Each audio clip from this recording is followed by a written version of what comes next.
வணக்கம். தமிழகத்தில் திமுகவுடன் கூட்டணி வைத்த காங்கிரஸ் விலகுவதாக தற்பொழுது தமிழக காங்கிரஸ் கமிட்டி தலைவர் செல்வ பெருந்தகை அவர்கள் வெளியிட்டுள்ள அறிவிப்பால் அதிர்ச்சியில் திமுகவின் தலைமை இருப்பதாக செய்திகள் வெளியாகியிருக்கிறது.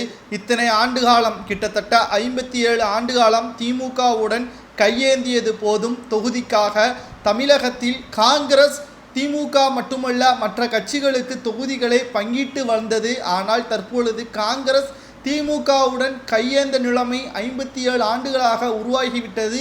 இனியும் இது தொடர வேண்டுமா அல்லது தமிழகத்தில் காமராஜர் ஆட்சி நடைபெற வேண்டுமா? நிர்வாகிகளுடன் ஆலோசனை நடத்திய காங்கிரஸ் கட்சியின் தலைவர் செல்வ பெருந்தகை அவர்கள் வெளியிட்டுள்ள அறிவிப்பால் தற்பொழுது திராவிட முன்னேற்ற கழகத்தின் தலைவர் ஸ்டாலின் அவர்கள் அதிர்ச்சியடைந்திருக்கிறார். இதனால் 2026 சட்டமன்ற தேர்தலில் திராவிட முன்னேற்ற கழகத்துடன் காங்கிரஸ் கூட்டணி வைப்பது கடினம்தான் என்ற செய்தி வெளியாகியிருக்கிறது. அது மட்டுமல்லாமல் 2026 சட்டமன்ற தேர்தலில் காங்கிரசும் முழுமையாக 234 தொகுதிகளிலும் போட்டியிட்டால் அல்லது தன்னை தலைமையாக ஏற்றுக்கொண்டு பிற கட்சிகளை கூட்டணிக்கு அழைத்தால் திமுகவிற்கு மிகப்பெரிய ஒரு அடியாக விழும். மீண்டும் திமுக ஆட்சியை கைப்பற்றாத முடியாத நிலைமை உருவாகும். ஏற்கனவே கைப்பற்ற முடியாது, இருந்தாலும் டெபாசிட்டை இழக்கக்கூடிய நிலைமை உருவாகும் என்ற செய்தியையும் நம்மால் பார்க்க முடிகிறது.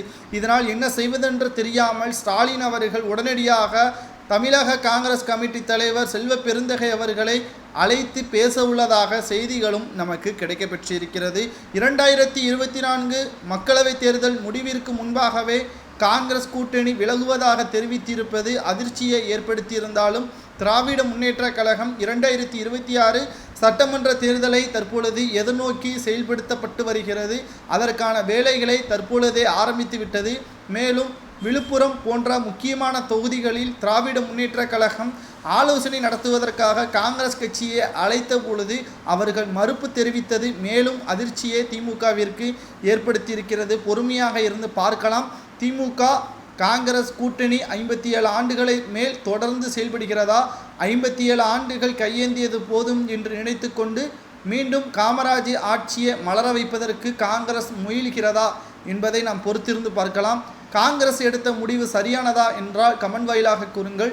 தவறாக இருந்தால் எதற்காக என்பதை கமெண்ட் வாயிலாக விளக்குங்கள், தெரிந்து கொள்வோம். நன்றி, வணக்கம்.